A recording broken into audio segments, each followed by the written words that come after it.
Hey, wait a minute. I'm confused. About what? Weren't we on... We weren't here. We were in the other place. Not here. Ah, yes. However, with the magic of editing, we have come back to Pulse. So what, we went back in time? Less that, more so that there is a warp right at the start of Chapter 13 that takes you back to Pulse if you want to, so that's where we are. Huh, I guess that's pretty reasonable then. So this leads into the obvious question of why are we back here? Well, there is one more area that we have not explored yet. And it is the area that leads to the Fault Warrens and Titan's Trials. Oh, well, I guess that's worth checking out. So, and this is one that we actually do need a Chocobo to reach. So hey, they are actually useful for something. Yeah, there is a part of the cliff here along the northern wall where it will take us... or you need a Chocobo to make the jump up. So this place becomes even closer to literally being the Calmlands then. So there's a whole bunch. So there's still a whole bunch of enemies that we could definitely take them now. After Chapter 12, we are... Numbers are way higher. Yeah, so, we're in really good shape. It's just, at this point, why bother fighting them? We got the Chocobo. Then, because we have to go back and get another one, so... Final Fantasy XIII, where all the fights are either a pain or a waste of time. Okay, maybe that was unnecessarily cruel, but, you know... not entirely unwarranted. So this is a neat little area. So this is right before we get there. But, yeah, do you see those little... what are those little guys doing over there? They look like little plant things. Let's go and stomp them. Can we go and stomp them? We'll go and get them in a minute. First we have a sheep. Okay. Well, this must be really important if it has this much loading time on it. Vanille? Vanille, what are you doing? Yeah, that's a good boy. Um, Don't get mad.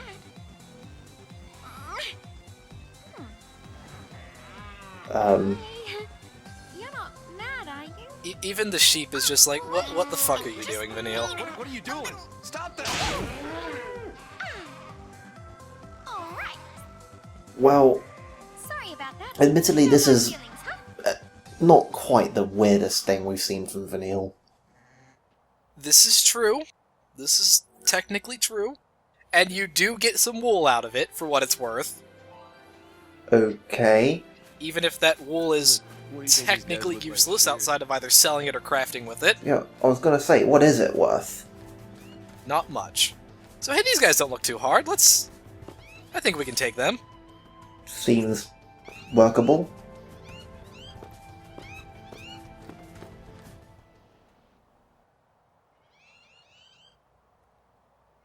I don't like this. Why did we go into a cutscene?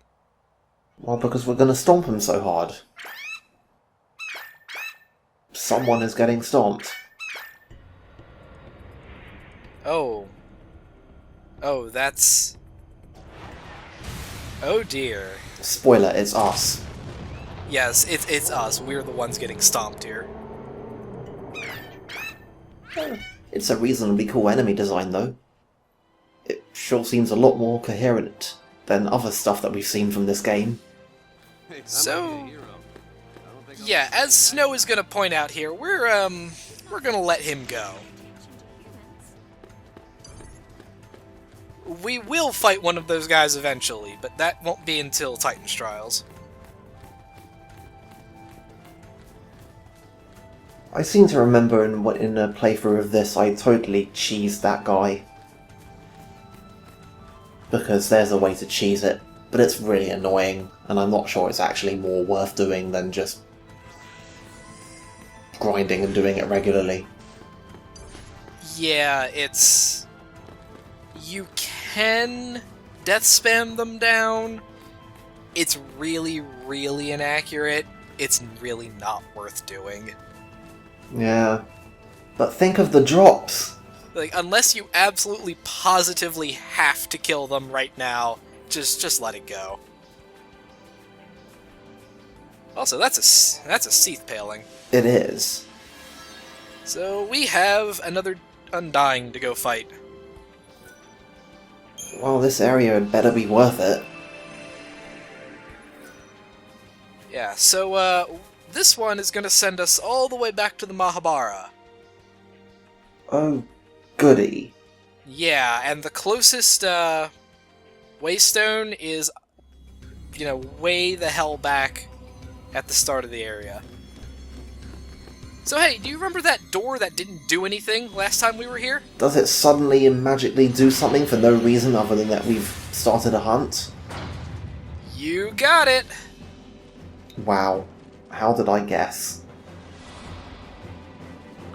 Alright, so these Numidias are just the prelude to the fight. They're weak to wind, they die very, very quickly. But you have to go all the way through the alphabet before the actual boss will spawn. Well, I don't know, I guess that's a little bit novel for this game so far. Like, I don't know, it seems not terrible. Am I missing something?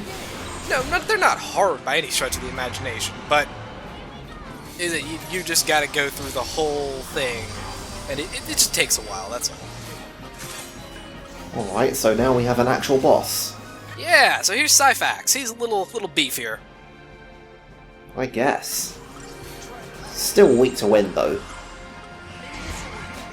So this is the main problem with the fight, is that it is extremely difficult to actually do much of anything to him, stagger-wise. Like, unless you choose something that specifically has your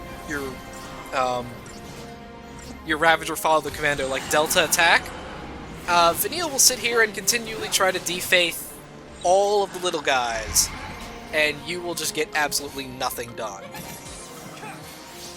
Yeah, well, doesn't what is it? Relentless Assault have at least one of the commandos follow the Ravager? Yes. Yes, Relentless Assault would work if not for the fact that there's so many dudes hitting you, it's just nice to have a commando.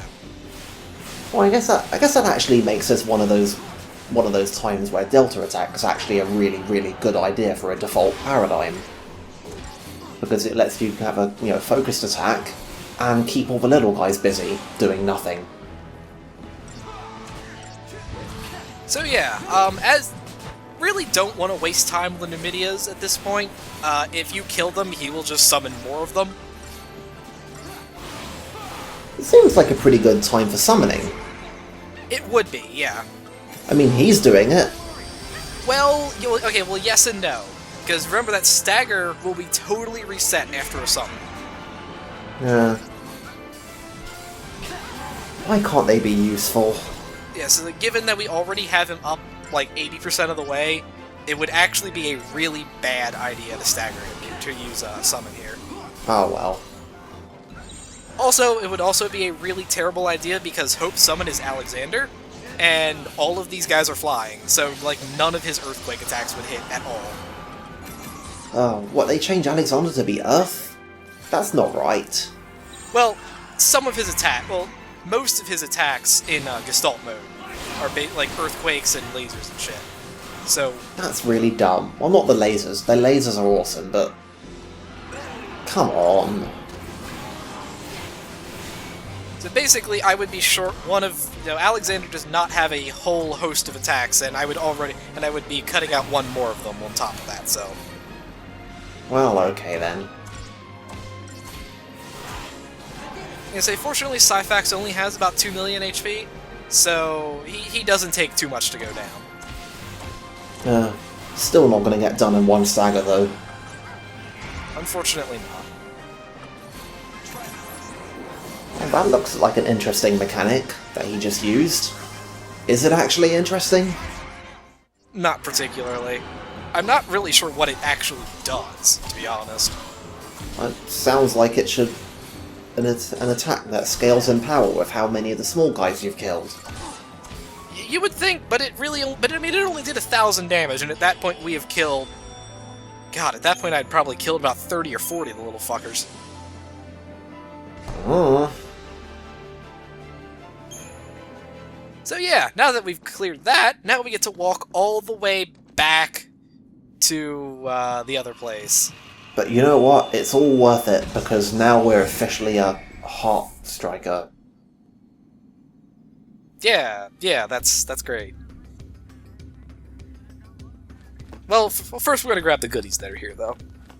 Are they actual goodies, or are they just, stuff in the treasure chest to make this room feel more like it was actually worth exploring? It's got some perfect conductors and some other stuff. That's pretty good crafting stuff. I don't know. Okay, yeah, particle accelerators are pretty good. They're no ultra-compact reactors, but, they'll do.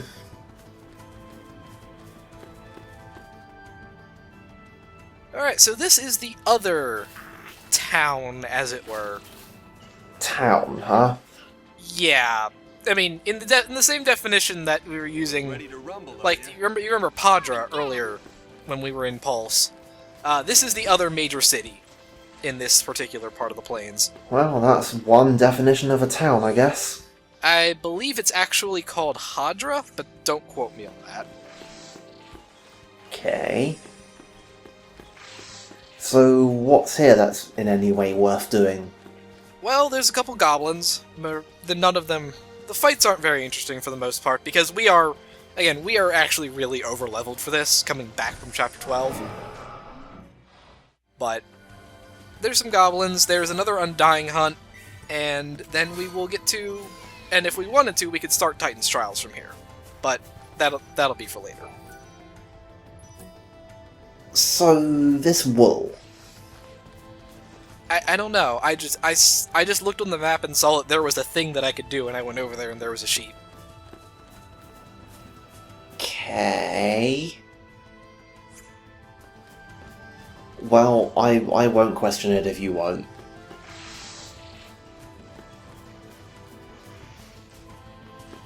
Yeah, so there's also a waystone over there in the corner that we're going to activate in a second, after Hope decides he's going to go climb the ruin wall there. That's... okay. Well, there is nothing like quite not having to walk all of the goddamn way over to this place again.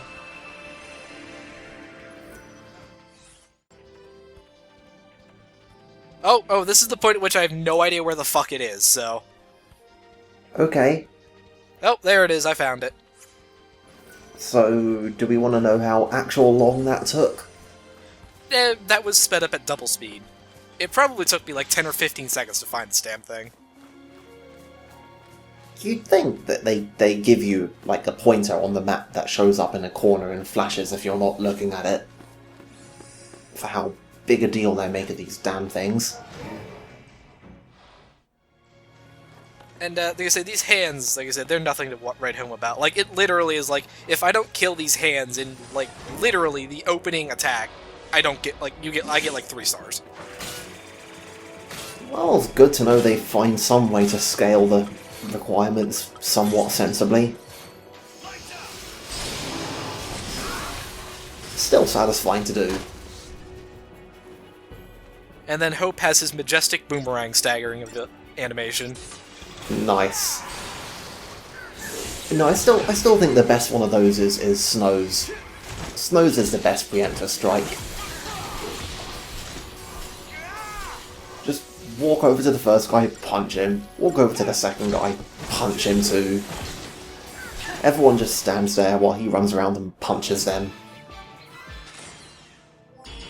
You'd think they could have given Hope, like, a magic attack that hits everyone, because, that's ostensibly his thing that he does.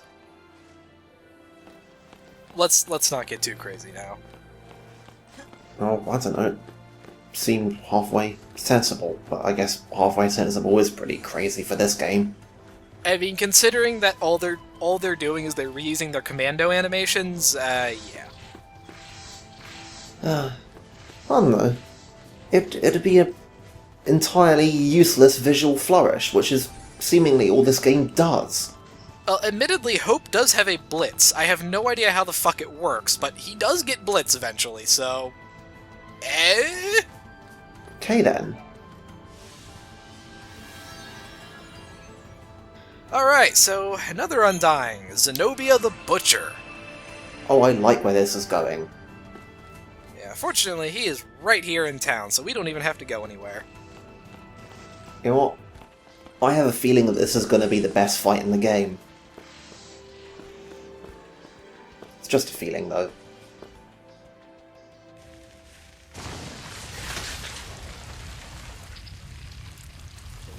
Well, that's certainly a monster. Yep, this is going to be quite a fight. Oh. Doink. Dun-dun-dun-dun-dun-dun-dun. Well, we did it, guys. Alright, hunt's over. 5 stars. Hell yeah. Welp. You didn't think it would be that easy, did you? So yeah, Final Fantasy XIII has probably the best Tombury fights. Unfortunately, we will not be seeing that here, because this is just a plain old boring regular Tonberry. Alas. And we're about, hilariously over-leveled for it. I mean, it doesn't even have 750,000 HP. Ah well. We will be seeing more of them later though, so don't you guys worry about that. So, the one thing of note is that his standard knife attack does do a dispel. So you do have to keep an eye out for that sometimes. Yeah, it's not really a great idea to over-rely on buffs in this one. You know, unless you've got a sentinel distracting him, but... problem with doing that is that you're generally not killing him fast enough if you're doing that. Actually, I have no idea what the hell the game uses to determine the target time for this fight, because my target time for this fight with my characters as they are is 17 minutes. Okay then. You can see how one could spend 17 minutes fighting this Tonberry. I don't know, I was referring more to the way that he will power up and murder you if you don't kill him fast enough. Oh yeah. Like, he does get a lot stronger as the fight goes on, but seriously, 17 minutes? For that? Okay, so maybe this wasn't the best point to go on about how great Tomberries are. But that's okay, because we're gonna show it off anyway. Oh, cool. I was beginning to lose faith. So yeah, as mentioned, this is, I'll show it here in a second on Snow, but yeah, his knife does have a dispel. It's not super dangerous, but, it does knock a buff off. That's worth noting, I suppose. And this, I believe, is his dangerous attack. As soon as we'll see in a second here. Deep-seated grudge, yeah! So that's a little... that does some serious problems. Only it gets worse. Oh, it gets worse, yes. If you let the fight go on a little bit longer, then deep-seated grudge becomes serious grudge. And that is enough to one-shot Hope.